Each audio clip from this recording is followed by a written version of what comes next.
Hi students, today we will learn about how to improve the accuracy of making historical inference. Okay, because Mr. Lim have been looking through your past work and realized that we are still making very weak and inaccurate inference that hampers our understanding of the source. Okay, so today we will try to practice together and also try to learn how to make accurate and strong inferences. Okay, so first thing, okay, let's recap. Okay, what is an inference? Okay, we learned that, okay, in term one already we starting doing historical inference, and inference is a conclusion you draw based on reasoning and evidence found in the source. And if our the inference that we make are weak and inaccurate, it will not be able to capture our understanding of the source. Therefore, it's important for historians to select inferences keyword choice carefully. Okay, so even apart from our history, we're actually making inference every day. Okay, and we're going to show you an example why is it important to make an accurate inference. Okay, we're going to use an example of a fairy tale. Okay, Cinderella. I guess most of you will be very familiar with. Okay, so let's try this together. Okay, first thing first, we must also read the provenance. Okay, and extract from the fairy tale Cinderella. Okay, remember the provenance is part of the source. Okay, so once upon a time there was simple. Okay, there was a simple. I think no, there was a simple and beautiful girl named Cinderella. She lived with her evil stepmother and two stepsisters. The stepmother didn't like her and made her do household work. Her stepsisters just never had to work. They just roamed around the house in their beautiful dresses. They always bullied and made fun of Cinderella because of her plain dressing. Okay, so take some time to digest the source. Alright, okay, so moving on, okay, we are going to make three different inferences about the life of Cinderella. Okay, but remember, okay, you must always, okay, address, okay, the question. Your inference must address the life of Cinderella. The focus is not the life of the evil stepmother or the evil stepsisters. It must be about the life of Cinderella. Okay, so these are the three different inferences that we make. Okay, out of these three, one is the correct answer. Can you guess? Can you try and guess which is the correct answer?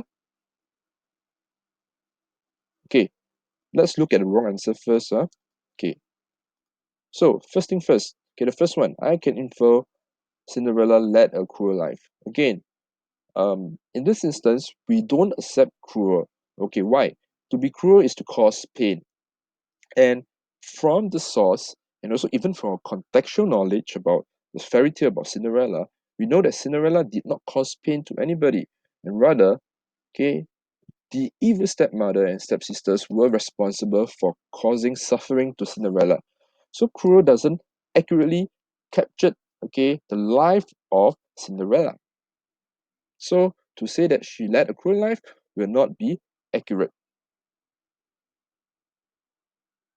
Okay, next one.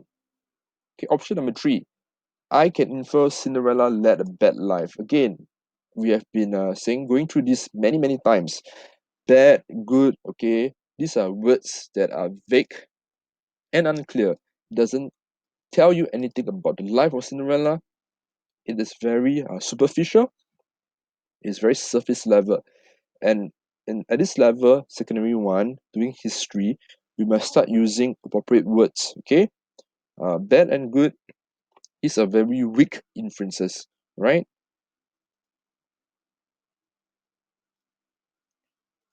Okay, and which one will I accept? Okay, of course, I'll accept option number two. Cinderella, okay, led a hard life.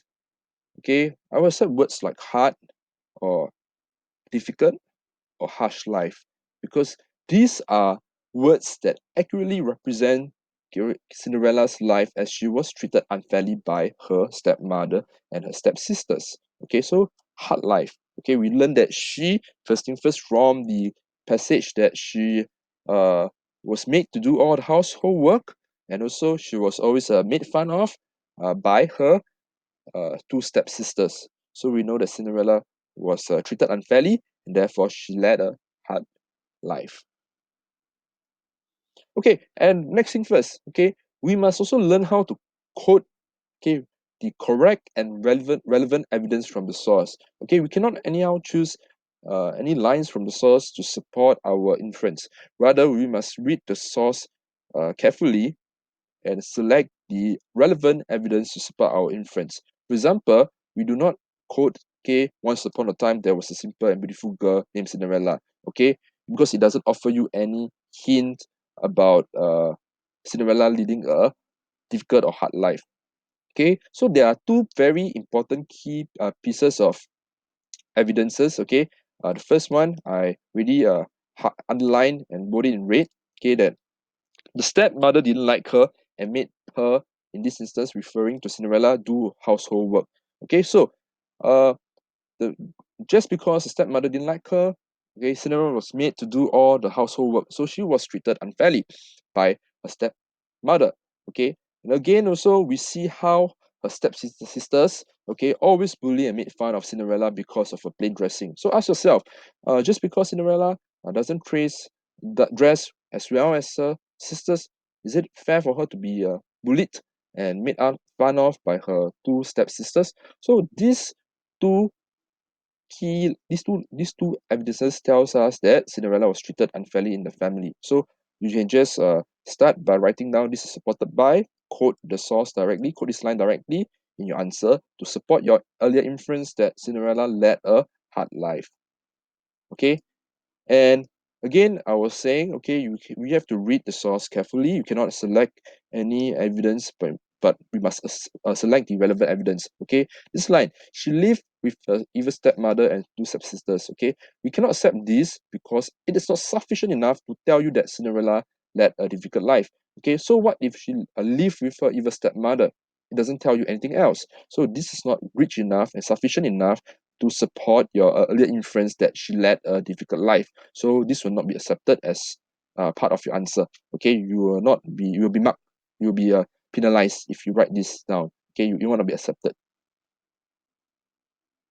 Okay, so when we receive our source-based sources, it's important for you to annotate and make notes. Okay, underline and highlight the key focus, the key evidence. Okay, your source cannot be so clean.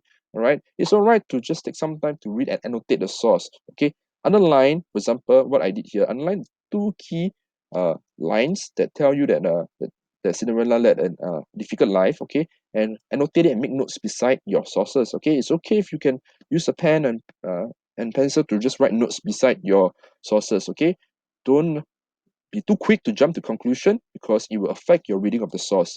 Okay, so let's recap. Okay, read the question carefully and highlight the key focus of the question. Okay, for example, the question is asking you about the what can you infer about the life of Cinderella, and this is the key focus. Okay, I answer the question directly. I ask you about the life of Cinderella. Tell me about the life of Cinderella. Don't tell me about the stepsisters or stepmother. Okay, and third, but not last but not least, look for relevant evidence to support your inference. Okay. Okay. So let's apply certain words that we use to describe life in colonial Singapore before World War II. Okay, if it's positive, for example, the Europeans living in big houses, you can say that they led a comfortable, rich, wealthy, affluent life. Okay, if it's negative, we know that the Chinese coolies, for example, okay, we know that they led a difficult life. They didn't have big houses to live in. You can say they led difficult, harsh, tough, or hard life. Okay, all this will be accepted. Okay, realize that I don't put good or bad. Okay, I want you to avoid such words in your answers. Okay, so let's try this together. Okay, this is a historical source about the Chinese coolies. Okay, I want you to try this out. Write this. Yeah, try this out on a piece of foolscap paper. Okay, you can rewind to the earlier video if you're unsure of. Okay, but I want you to try to complete using the ISE framework, the infer, supporting evidence, explanation. All right. Okay, you can try start doing now.